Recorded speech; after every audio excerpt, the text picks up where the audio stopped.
As mentioned previously, Spanish has only 5 vowel sounds. Each of the 5 vowels, A, E, I, O, U, has only one sound. So without further delay, let's jump right in and discover each one of these sounds. We'll of course start with the letter A. In Spanish, the letter A always makes the sound ah. So open up your mouth nice and wide and get a nice ah sound. Similar to the A in father in English, father. Let's look at a few examples in Spanish. Agua, agua. Now you may tend to get a little lazy on the A's, especially if you've seen or heard this word before. So you may have a tendency to say agua, agua, okay? But just remember that the A on the end still makes the same sound. So instead of agua, it's agua. Now I don't expect you to understand any of these words on the screen. The focus right now is only on the pronunciation, and we're only focusing in on the A sound. The next word, manzana. Every A makes the same sound. Manzana, manzana. And the last word, adelante. Just focus in on the A sound. Adelante, adelante.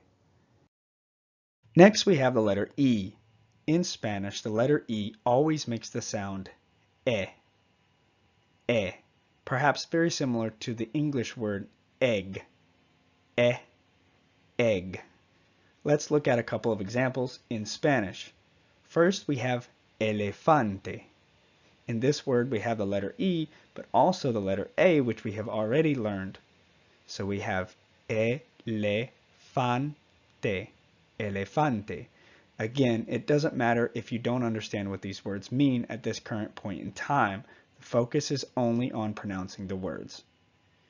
Our second example, ejemplo, ejemplo, ejemplo. Next we have the letter I. Ironically, the letter I makes the sound as if we're saying the letter E. It makes the E sound. So every time you see the letter I, it's going to make the E sound. Very similar to the I in the English word machine, E. So a couple of examples in Spanish. Isla. So not isla or isla, but always isla, isla. Our next example, bigote, bigote. And our third example, camino, camino. Fourth vowel is the letter O, and in Spanish it's very similar to the English sound, and it makes the O sound, O. Now there is one small exception. English tends to add a small tail, is what I call it, on the end of the vowel sound, so we tend to go O, O, instead of just a cut off O sound. So in Spanish the sound is very short, sweet, to the point, just O, similar to the O in obey in English. Let's look at a few examples in Spanish. First we have ocho, ocho. Now if you read this word in English, you may want to say ocho, ocho. Now I'm exaggerating a little bit for example purposes, but we tend to add that little twang, that little tail on the end of the O. In Spanish, you just want this cut off and to the point. Ocho, ocho. Another example, olvido, olvido, olvido, olvido. And a third example, obvio, obvio. Every time you see the letter O, you're going to want to make the sound O. And lastly, our fifth vowel sound, the letter U. In Spanish, the letter U always makes the sound U, U. So never U or but always U, similar to the word Uber in English. So a few Spanish examples, uva, uva. Our next word, universo, universo. This is universe in English. Notice how in English we go universe, you. But in Spanish, it's just universo. And our last word, uso, uso. So that's it for the 5 vowel sounds in Spanish. So let's look at them one more time all together.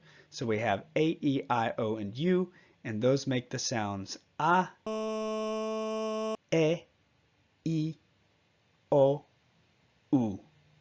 A, E, I, O, U. Practice these over and over and over again and really drill these into your head. Just for fun, look at English words and think about how they might be pronounced in Spanish, just to get used to saying these sounds and not reverting back to your English brain. Another fun and actually useful way to practice these vowel sounds is to take consonants and put them in front of each one of the vowels. For example, if I took the letter B and put it in front of each one of my vowels, I would get ba, be, bi, bo, bu. Ba, be, bi, bo, bu. I could change my consonant to the letter T, for example, and get ta, te, ti, to, tu. Ta, te, ti, to, tu. Practice these sounds over and over again with different consonants. Practice at home. Practice going down the road when no one else is around so no one thinks you're crazy. Are you crazy? But practice these sounds until they are drilled into your head. In fact, this is more than just a silly, fun way to practice the vowel sounds. You're actually creating syllables that you're going to be combining together later to make actual words. So if I had been practicing ba, be, bi, bo, bu, and ta, te, ti, to, tu, I can grab a couple of those syllables, bo and ta, and put them together, and I get bota, which is the word boot in English.